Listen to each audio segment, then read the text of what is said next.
ನಮಸ್ಕಾರ ಎಲ್ಲರಿಗೂ ವೆಲ್ಕಮ್. ಸಿಹಿಯನ್ನು ಸ್ವೀಟನ್ನು ಊಟಕ್ಕಿಂತ ಮೊದಲು ತಿನ್ನಬೇಕು ಅಥವಾ ಊಟ ಆದಮೇಲೆ ತಿನ್ನಬೇಕು ಅನ್ನೋದು ಇವತ್ತಿನ ವಿಚಾರ. ಬಹಳ ದಿನಗಳಿಂದ ನನ್ನ ತಲೆಯಾಗ ಒಂದು ಪ್ರಶ್ನೆ ಕೊರ್ಯಾಕತ್ಬಿಟ್ಟಿತ್ತು. ಅದೇನಂತಂದ್ರೆ ಸ್ವೀಟ್ ಮೊದಲು ತಿಂದ್ರೆ ಒಳ್ಳೆಯದು ಅಥವಾ ಊಟ ಆದಮೇಲೆ ತಿಂದ್ರೆ ಒಳ್ಳೆಯದು, ಊಟ ಆಗೋಕ್ಕಿಂತ ಮೊದಲು ತಿಂದ್ರೆ ಒಳ್ಳೆಯದು ಅನ್ನೋದು ಪ್ರಶ್ನೆ ಕಾಡಕತ್ತಿತ್ತು. ಅದಕ್ಕೆ ನಾವೊಂದು 4-5 ಕಡೆ ಒಂದು ಅಭ್ಯಾಸ ಮಾಡಿ ಸ್ಟಡಿ ಮಾಡಿ ನಿಮ್ಮ ಮುಂದೆ ಇಡಾಕತ್ತೀನಿ. ಹಂಗೆ ನನ್ನ ವಿಚಾರನೂ ಈ ವಿಡಿಯೋದ ಕೊನೆಯಲ್ಲಿ ನಾನು ಶೇರ್ ಮಾಡ್ತೀನಿ. Let's start. ಆಯುರ್ವೇದದ ಪ್ರಕಾರ ಸಿಹಿನ ಊಟಕ್ಕಿಂತ ಮೊದಲು ತಿಂದ್ರೆ ಹೆಚ್ಚಿಗೆ ಲಾಭ ಅಂತಾರೆ ಆಯುರ್ವೇದರು. ಇದಕ್ಕೆ ಅವ್ರು ಹೇಳೋದು ಏನಂತಂದ್ರೆ ಊಟಕ್ಕಿಂತ ಮೊದಲು ತಿಂದ್ರೆ ಜೀರ್ಣಕ್ರಿಯೆ ಹೆಚ್ಚಿಗೆ ಆಕತಿ.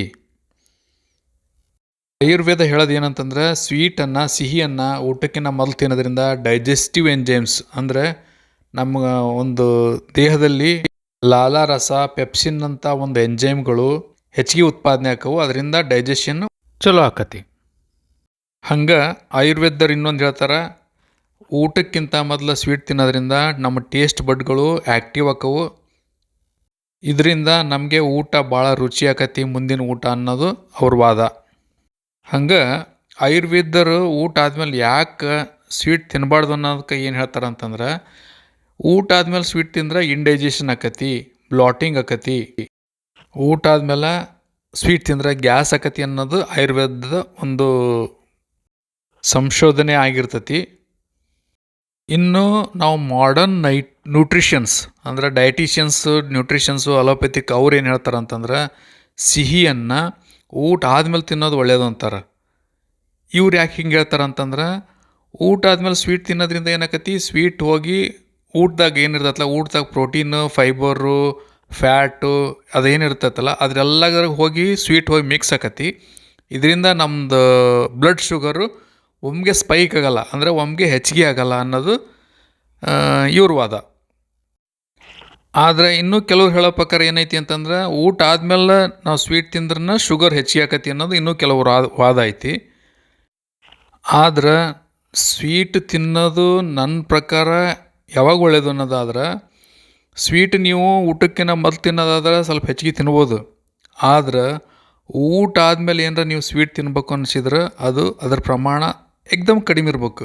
ಜಸ್ಟ್ ನಮಗೆ ಬಾಯಿ ಸಿಹಿ ಮಾಡ್ಕೊಳಂಗೆ ಇರ್ಬೇಕು. ಅದು ಊಟ ಮಾಡೋದಕ್ಕಿಂತ ಮೊದಲೇ ನಾವು ಸ್ವೀಟ್ ತಿಂತೀವಲ್ಲ ಆ ಥರ ಇರಬಾರ್ದು. ನಮಗೆಲ್ಲ ಹಿಂದಿನ ಕಾಲದಾಗ ಹೇಳ್ಯಾರ ಹಸುದ ಹಣ್ಣು ತಿನ್ನು ಅಂತಂದು. ಹಣ್ಣಾಗ ಶುಗರ್ ಇರ್ತೈತಿ. ಯಾಕೆ ಹಸುದ ಹಣ್ಣು ತಿನ್ನು ಅಂತಂದ್ರು ಅಂದ್ರೆ ಹಸ್ದಾಗ ನಮ್ಮ ಬ್ಲಡ್ ಶುಗರ್ ಲೆವೆಲು ಏಕ್ದಮ್ ಕಡಿಮೆ ಆಗಿರ್ತೈತಿ. ಆ ಟೈಮ್ನಾಗ ನಾವು ಸ್ವೀಟ್ ಸ್ವಲ್ಪ ತಿಂದ್ರೆ ಅಟ್ಲೀಸ್ಟ್ ಸ್ವಲ್ಪ ನಾರ್ಮಲಿ ಬರ್ತೈತಿ. ಅದರಿಂದ ಫುಲ್ ನಮ್ಮದು ಬಾಡಿ ಫಂಕ್ಷನ್ನು ಎಲ್ಲ ಬ್ರೈನ್ ಫಂಕ್ಷನ್ನು ಕರೆಕ್ಟ್ ಆಗ್ತೈತಿ. ಬ್ರೈನ್ ಫಂಕ್ಷನ್ನು ಕರೆಕ್ಟ್ ಇದ್ದಾಗ ನಮ್ಮ ಹಾರ್ಮೋನ್ಗಳೆಲ್ಲ ಡೈಜೆಸ್ಟಿವ್ ಹಾರ್ಮೋನ್ಗಳೆಲ್ಲ ಕರೆಕ್ಟಾಗಿ ರಿಲೀಸ್ ಆಗ್ತವೆ ಅನ್ನೋದು ನಮ್ಮ ವಾದ. ಆದರೆ ಒಂದು ಮಾತಂತೂ ನಿಮಗೆ ತಿಳ್ಕೊಬೇಕಾಗಿದ್ದು ಏನಂತಂದ್ರೆ, ಇಲ್ಲಿ ನಾವು ನಮ್ಮ ಬಾಡಿ ಏನು ಕೇಳ್ತೈತಿ, ಯಾವಾಗ ಕೇಳ್ತೈತಿ, ಎಷ್ಟು ಕೇಳ್ತೈತಿ ಅನ್ನೋದನ್ನ ಅರ್ಥಕೊಳ್ಬೇಕಾಗಿದ್ದು ನಮ್ಮ ಕೆಲಸ. ಮೈಂಡ್ಫುಲ್ ಈಟಿಂಗ್ ಅಂತಾರೆ ಅದಕ್ಕೆ. ಅಂದ್ರೆ ನಾವು ಯಾವಾಗ ಏನನ್ನು ಎಷ್ಟು ಉಣ್ಬೇಕು ಅಷ್ಟು ಉಂಡ್ರೆ ನಾವು ಹೆಲ್ದಿಯಾಗಿರ್ತೀವಿ ಅನ್ನೋದು ಇವತ್ತಿನ ಒಂದು ಕನ್ಕ್ಲೂಷನ್ ಆಗಿರ್ತೈತಿ. ಮುಂದಿನ ಸಾರಿ ಮತ್ತೊಂದು ಉತ್ತಮ ವಿಡಿಯೋದೊಂದಿಗೆ ನಿಮ್ಮೊಂದಿಗೆ ಬರ್ತೀನಿ. ಅಲ್ಲಿವರೆಗೂ ನಮಸ್ಕಾರ. ಜೈ ಹಿಂದ್, ಜೈ ಕರ್ನಾಟಕ.